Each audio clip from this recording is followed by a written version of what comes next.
Josh Jung and Evan Carter, they're healthy. They're ready to roll.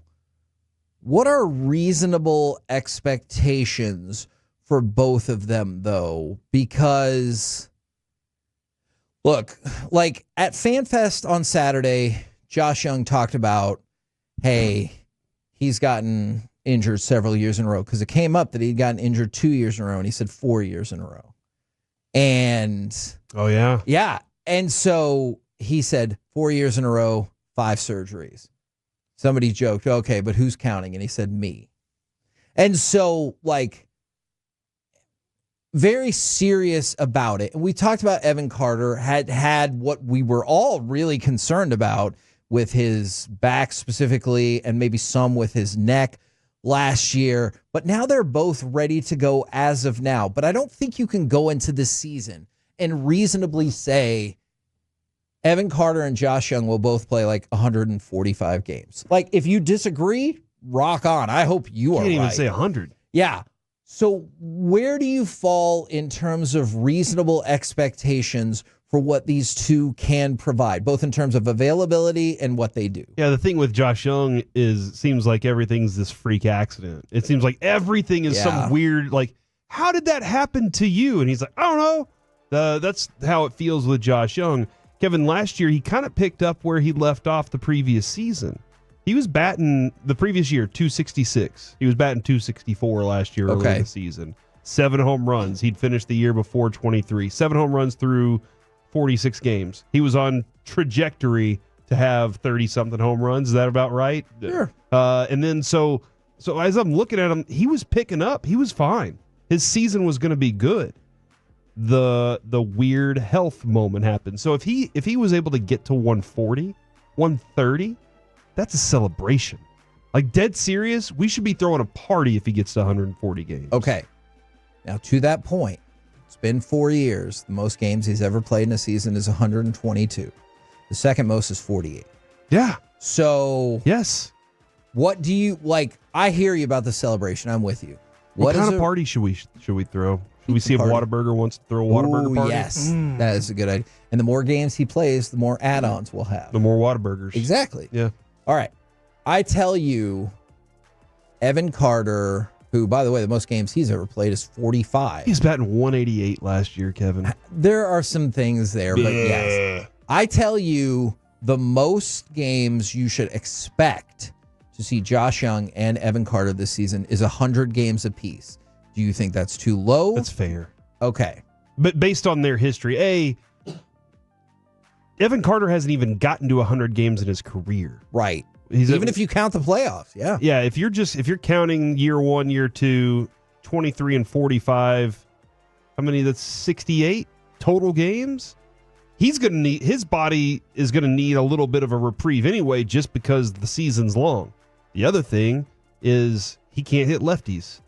Evidently, maybe he worked on it in the offseason. How many games is he going to be sitting out because he can't go up against a lefty? He might get an appearance in that game because Boch is always ready to win a game, but if he can't hit lefties, then you're going to reduce that. So Kevin, if they get to 100 for him specifically, I think that's a significant deal. For Josh Jung, that's a little bit of a disappointment for me. He's my everyday third baseman. I have nobody else that I really want over there. He's my best option as a hitter. In the outfield, I feel like I have options with Evan Carter.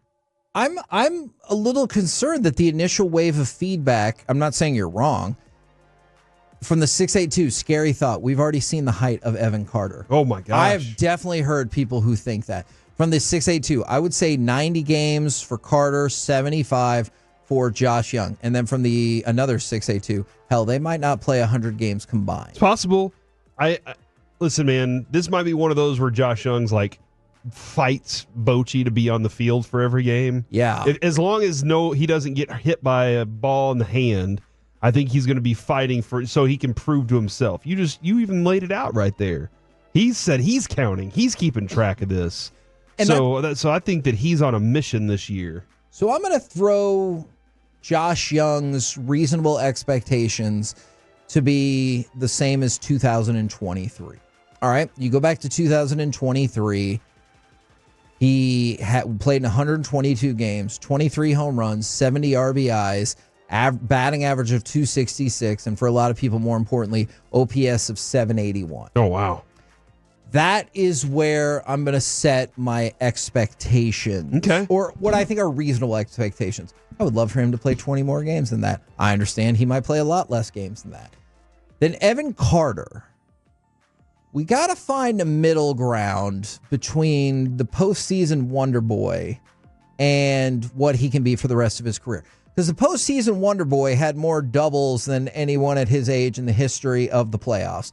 17 playoff games, 9 doubles, and he had an on-base or OPS of 917. That's madness. But I don't think you can project Evan Carter to say, I think he's going to have an OPS this year of 900 and have 60 doubles and play in 140 games. Like, that just doesn't feel reasonable. So if I tell you he plays a discounted Josh Jung amount and stat-wise, so he plays 120 games, has 18 home runs, 65 RBIs, hits about 250, and he has an OPS around 760. I'm disappointed because I want more from the player. Okay. I really want more, but here's the thing. I went out and got Jock Peterson for a reason.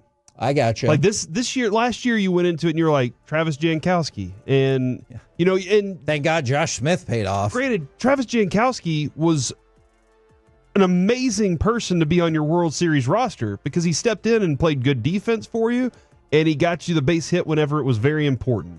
And then he gets a walk-off home run to start this next season. But he's not you're not asking him to do everything all the time like you are him. I feel like Jock Peterson, if Evan Carter's not good enough, Jock Peterson fills the void. And whereas last year you dropped off tremendously from what you were expecting your team to be.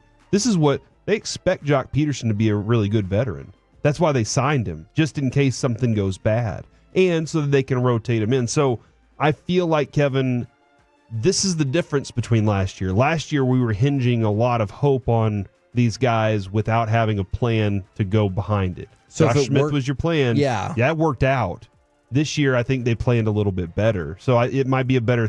I feel a little more comfortable if something happens to those guys. So the hit might not be as bad. Right, because I feel like you've replaced it with better options. Now, to go along with especially that, at the plate where they were terrible last year. That's true.